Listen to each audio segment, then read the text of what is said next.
Remember when RFK Jr. announced that he would solve autism by September? Well, it's September. Oh, no. And drumroll, it sounds like he thinks he solved it. Rolling forward, Dr. Sister Science Facts. This is our new setup. Yes, you can't see us, but we're in a new space. We have co-opted my parents' apartment while they're away. Thank you, Mom and Dad. We are ready to go. Welcome to this week's episode of the Rolling Forward podcast. I'm Dr. Alicia Rolin. I'm Dr. Stephanie Rolin. I'm a pediatrician. And I am a psychiatrist. Still, I've been a psychiatrist every week. Still a psychiatrist. We split our time between clinical work and research. And we do this podcast in order to help demystify the news. And quick PSA before we start. Like always, this is just general info and not personal medical advice. So if something in this episode resonates with you, I really encourage you to make an appointment with your family's doctor in order to talk about the specifics of your situation. Rolling forward, Dr. Sister Science Facts. So, Stephanie, remember when RFK Jr. announced that he would solve autism by September by pinpointing the environmental toxin that was behind it? I remember when he was so specific. Was this back in June? And he was like, by September, I will know. And I was like, that's not how research works. Well, it's September. Oh, no. And drumroll, it sounds like he thinks he solved it. There's no way. Like, I've never had a research project be that on track that I cannot imagine that he has come up with a solution on this quick turnaround that he has created. He's just motivated. Scientists have never been motivated before. I'm just thinking of how motivated I am to do my projects, and delays are just part of what happened. It's not like people have been trying to identify cause and treatment of autism for decades. But he said in June he was going to solve it by September, and Alicia, did he? Da, da, da, da. Rumors are, well, he's blaming Tylenol. Whew. So I have seen some headlines on this. And if you have also seen some pretty scary headlines about Tylenol in pregnancy, you're not alone. So the U.S. Secretary of Health and Human Services, Robert F. Kennedy Jr., has been teasing a report that is coming out that links Tylenol during pregnancy to autism. So you're telling me this report is not even out yet? He's just teasing a report? Not even out yet. And this is not a peer-reviewed study either. This is a report that he's posting on his own platform. Correct. His platform being the federal government. I mean, that's a pretty good platform, but still, this is not a peer-reviewed study. So, Alicia, tell me. Here's the nutshell. News outlets are reporting that RFK Jr. plans to suggest that prenatal Tylenol, or fancy word, acetaminophen, or for those of you in Europe, paracetamol, could be linked to autism. And he even has a cure. He floats a possible cure for this. He says that folinic acid might be the treatment for some symptoms. What? What? The manufacturer of Tylenol, which is Kenvue, has pushed back. HHS has now also put up some caution, being like, it's premature. The report's not even out yet. But he's the one teasing it. That's correct. His own department's like, hold up. We teased it. We're taking it back. I don't know what we're doing. The report's not out yet. But it sounds like the headlines are already stressing people out. So much so that the stock for Kenvue dropped by nearly 15% in one day. That feels huge. I mean, it's Tylenol. Everybody has some in their cabinet. I think I can see a bottle of Tylenol from where we're sitting. So, Alicia, what are we going to talk about today? We're going to break this down and talk about it in more detail. We're going to start with, what does the studies actually show? What is the science behind prenatal Tylenol exposure and the risk of autism? We're going to talk about what professional organizations say right now, what they recommend, and we're going to talk about what practical choices make sense for families. Before we get started, Alicia, I just want to say that some headlines will frame autism like it's the worst possible thing that could happen to a family, but that language is cruel and it hurts autistic kids and their families. So the real question here that we're talking about today isn't about avoiding autism or eliminating people with autism from society. It's about understanding whether Tylenol affects child development in this way and what we can do to best support all children and all families, whether they're neurodivergent or neurotypical or any combination of that. That's so true. The language in these reports can be really stigmatizing. While there are some very clear negative side effects from some medications, it is hard to speak about something like autism in such black and white terms. Absolutely. So let's start at the top. Boom, ba-da-dum. Number 1. What do high quality studies show about Tylenol and autism? And I specifically say high quality studies because there have been hundreds of studies about autism, ranging from a person on Twitter doing research, Well, we have a whole episode about Andrew Wakefield's research, to what we would consider more gold standard, higher quality studies. So let's go. Get us started on this. So there's kind of two really big threads of research in this area. So let's talk about Group A first. Let's do it. Group A, go.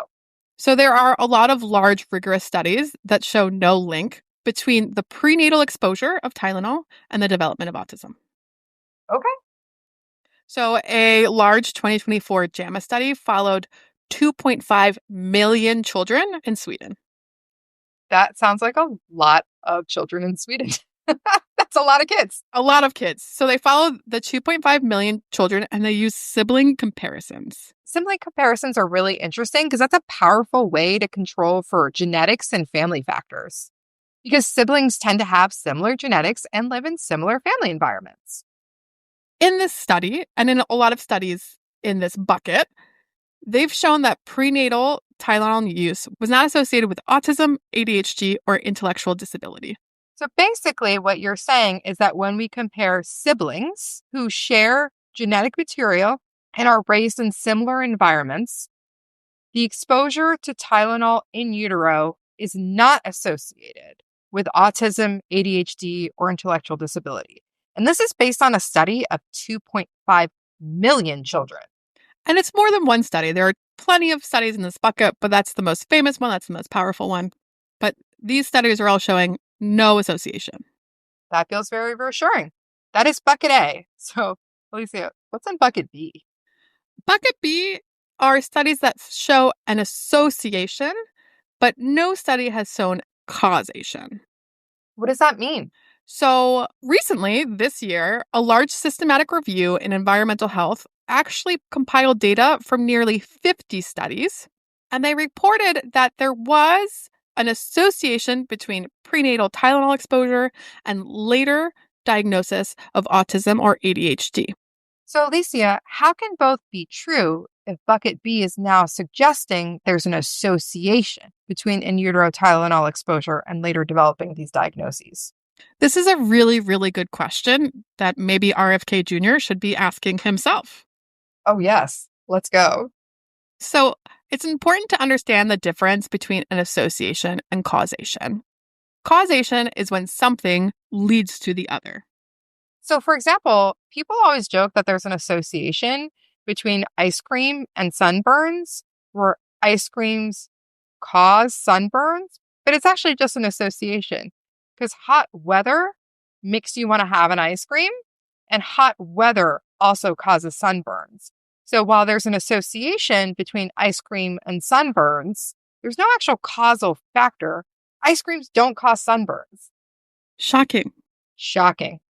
And this can be true for Tylenol exposure. And so if a pregnant person is taking Tylenol, they're taking Tylenol for a reason.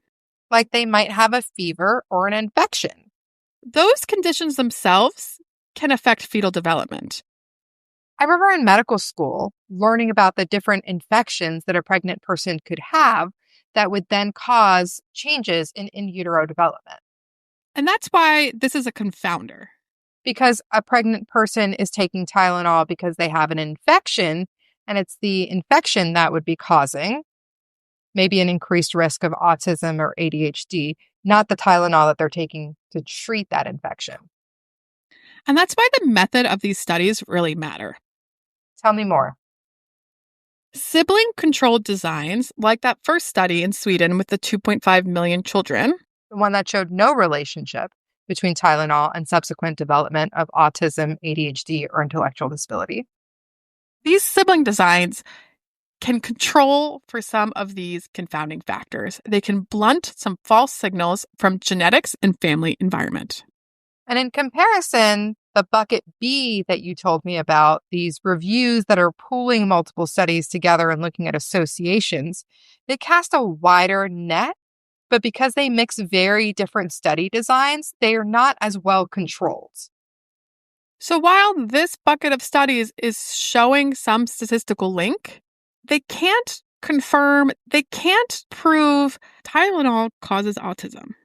So in response to this, Alicia, what are professional medical organizations saying right now?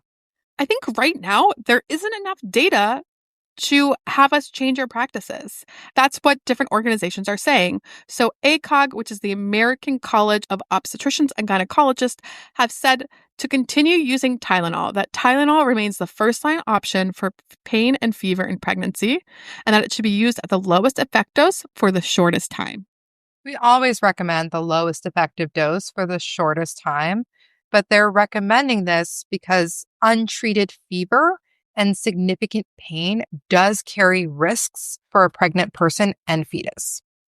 This is particularly important because NSAIDs Those are the medications like ibuprofen. have inherent risks during pregnancy. That's why Tylenol has really become the go-to. But again, if you have a specific question about your situation, this is a great time to talk to your medical provider about it. We're simply talking about the overall known and unknown risks of these medications. So not only has Tylenol been spamming our newsfeed about RFK Jr. may or may not be saying things, Report may or may not be coming. there's also been a lot on my newsfeed about lawsuits. Stephanie, can you tell me more about those? I'm just going to be our resident legal expert here. So it's true. You may have seen ads or posts about lawsuits alleging Tylenol exposure causing autism. So here is the legal status of these cases. In December of 2023, so nearly 2 years ago, there was a case coming forward about whether or not exposure to Tylenol in utero could increase the risk of autism. And at that time, a federal judge ruled that the plaintiff's expert, the plaintiff being the people saying that there is this link between Tylenol and autism, the judge said that the plaintiff's expert couldn't testify that Tylenol caused autism because there was not enough reliable scientific evidence, that the experts were not using scientific evidence, essentially. And so after that, in 2024, the court entered judgments that dismissed most of the consolidated federal cases. And later rulings, they also blocked separate claims about Tylenol causing ADHD. And so there are still some appeals happening out there, but the key point from all of this is that the evidence in court was not strong enough to move the argument forward about Tylenol having any of these impacts in utero. So if we are saying not to use ibuprofen, not to use NSAIDs during pregnancy, and now there's all of these rumblings about Tylenol, what should we do? What should people do if they're pregnant or planning pregnancy? So first of all, talk to your doctor, as always. But here is a general practical playbook for expectant parents. Number one, start with why.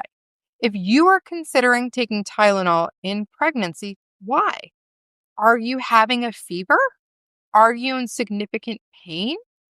It's important to know that untreated fever, especially in combination with an infection, can be harmful, as can untreated pain. It is not recommended that people white knuckle pain or fever without calling their clinician. So this is a really good time to reach out if you find yourself in that situation. 2, you should use all medications, including Tylenol, really thoughtfully. Stick to the lowest effective dose for the shortest amount of time, and keep your OBGYN, your clinician, in the loop if you need more than one dose, if you need it repeatedly.